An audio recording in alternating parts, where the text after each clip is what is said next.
mining licenses over irregularity, gives 2 weeks ultimatum ending August 4.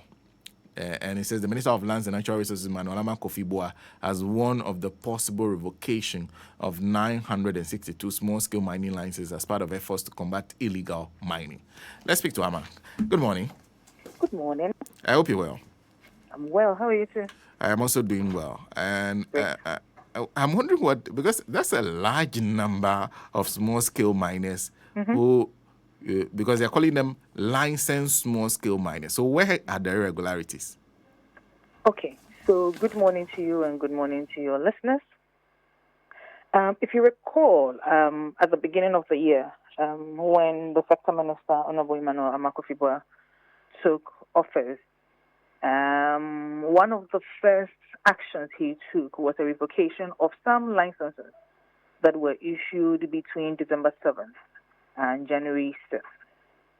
And those licenses we found were fraught with several irregularities.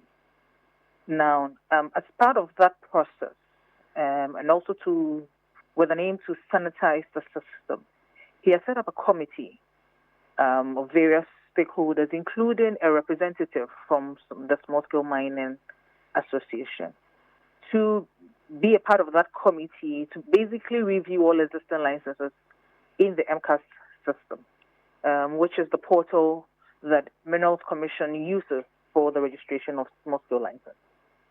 Now, the committee submitted their report to the minister yesterday, and we found out that there were 1,278 licenses in the system, in the MCAS system.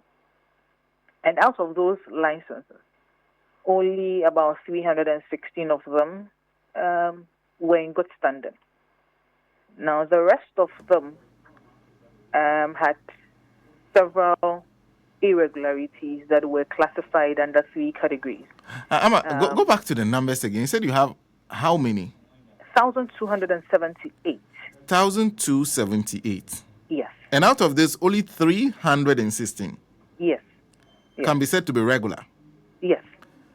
Okay. You're going to what the issues are with the rest. Yes. So I'm going to that. So some of them, for instance, and these licenses were have been in the system from 2019 all the way to 2025. We have some licenses that had expired, that had not been renewed. Some were considered still in application. So, for instance, the process had been started but had been halted halfway, had not been followed through, that kind of thing. Some were active, but documentations were incomplete and stuff like that. And so the committee put together all of those, the 962, put them in categories. And quite a number of them had documentation gaps. Some of them had process anomalies. And then there were some that were considered data quality. So, for instance, data quality, you had to upload a composite map as part of the process. And the map had to be in colored. But for some of them, the map is in black and white. Now, if it's in black and white, it means that we are able to tell the legend that is indicated on the maps and things like that.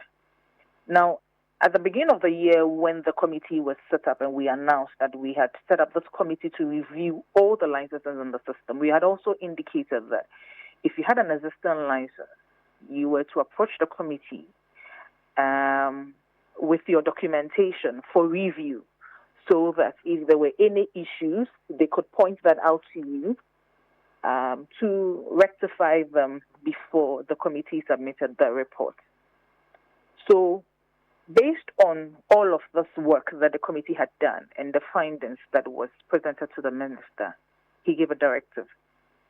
And he's basically saying from now till the 4th of August, we are publishing the names of all these licenses. First of all, the 962 includes the 55 that were initially revoked. So those ones are null and void. Now, the 907 that are remaining, we are publishing all of those with an indication of what the irregularities are. And we give people an opportunity to come and rectify those irregularities. If by the 4th of August that is not done, that license will be revoked.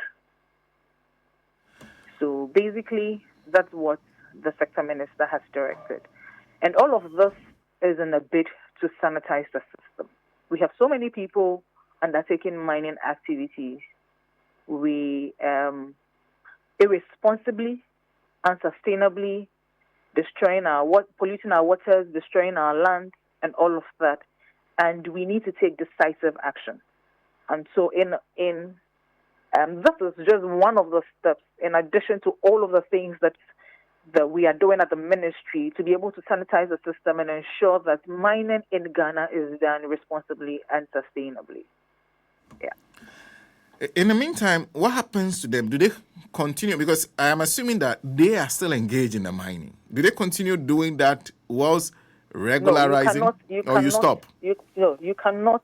If you are found to be engaged, for instance, if your license has expired, you know that your license has expired. So if you are engaging in a mining activity, that is against the law, because you are not supposed to engage in a mining activity when you don't have a license.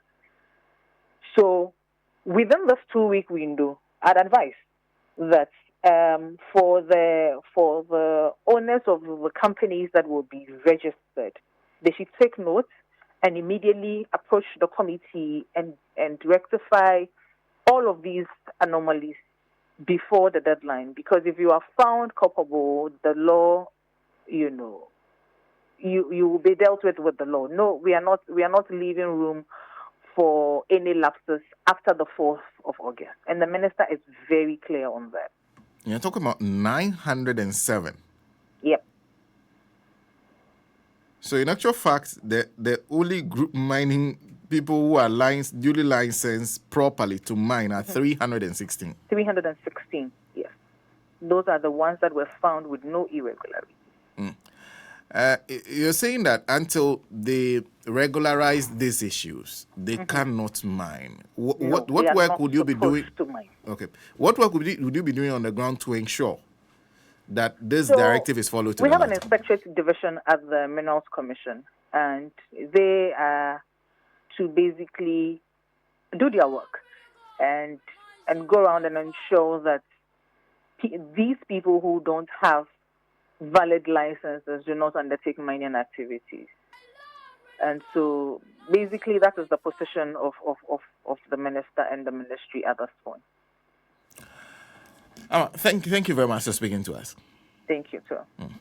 Amamausi Mawenyefia is Director of Communications, Ministry of Lands and Natural Resources. The numbers are quite worrying. 1,278.